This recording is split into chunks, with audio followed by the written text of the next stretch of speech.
Let's first, Sarat, get to just Apple and how you're thinking about the new product release in the context of where the stock sets up right now. You know, there's not really expected to be a whole lot of earnings growth in the fiscal year that just started. You hear anything today that's going to change that? No, not really. And I think the pricing was surprising because we know volume growth has been coming down. So how are they going to increase revenue and more importantly, margins and cash flow? So I think you had a little bit of disappointment there. But, you know, as Steve had mentioned before, you don't know what they're going to pull out later. Maybe pricing comes. Maybe they're going to see what the demand is like.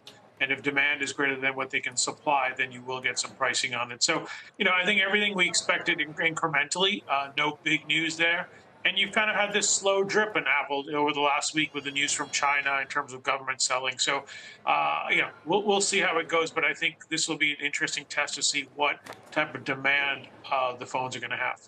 Yeah, so maybe Apple just treading a little carefully on that front. I think more broadly, Lauren, the question is, what type of consumer do we have? What type of economic trajectory are we on? You know, we'll note again, the monthly Bank of America Fund Manager Survey says soft landing expectations are pretty well ingrained. The majority figures that's what we're in for, at least for a while. You seem not to think that we're going to get out of this quite so easily in terms of the economic cycle. So if that's the case, how does it develop from here? What in the markets are mispriced in your scenario? The consumer is still incredibly strong right now. I think where we differ from the headline market perspective is how long it will stay that way. In the sense that, look, we revert to this fun, cute narrative around economic dominoes, where as soon as the Fed starts raising interest rates, dominoes topple. And right now they're stopped where they always tend to stop, which is with the consumer. So I'd expect that we have a couple more months of ballast supporting the consumer in this environment. What's challenging is not only are the sources of those ballast coming off, but important changes like those in student loan payments, we're seeing actually have an impact quicker than maybe we expected. And so does that impact the purchase of a new phone? I'm not sure in the next 3-4 months, but I think for next year, it's something that we're concerned about. So does that imply that the 4%-ish wage growth that we've been seeing in that on some level, maybe the Fed wants to see soften even more, is going to come down? I mean, it seems like there are these offsets. You know, if we do have further obvious deceleration, if it contributes to further disinflation, then we can get some help on the Fed side. At least that's the perfect choreography people might imagine. Yeah, of course. And wouldn't that be a fun choreography to play out? I think we'll have to see wage growth come down. And it's one of the real challenges of the stronger than expected economic environment that we've seen, that wage growth at 4% risks that you have services price inflation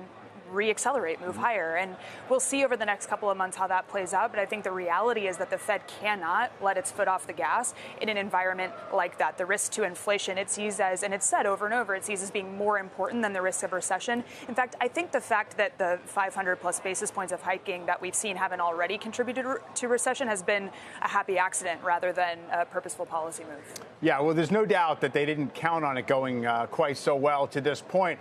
Sarat, as you kind of look at companies that you're maybe going to invest in or already invested in, what are they suggesting to you in terms of resilience of their end markets and then what their path of earnings are? Because you have seen the consensus start to turn higher in terms of S&P earnings, though a lot of it driven by some of those big tech stocks.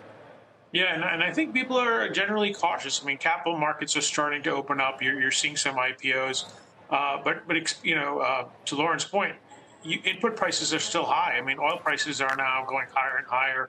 Wages are going higher. We've got these union discussions with the autos. You've already got higher wages for pilots, UPS. So I do think we have this embedded inflation in our system, and the market, you know, is pricing in the soft landing. So it will really be companies that have true cash flow growth and earnings.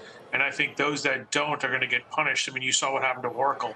You disappoint slightly, and the stock gets hurt. So I do think the earnings season coming is going to be one of the most important ones. In you know, with consumer demand slowing, costs increasing, and you look at capital structure for a lot of companies who are trying to raise debt as well. So a lot that I think has to be perfect for the soft landing to happen.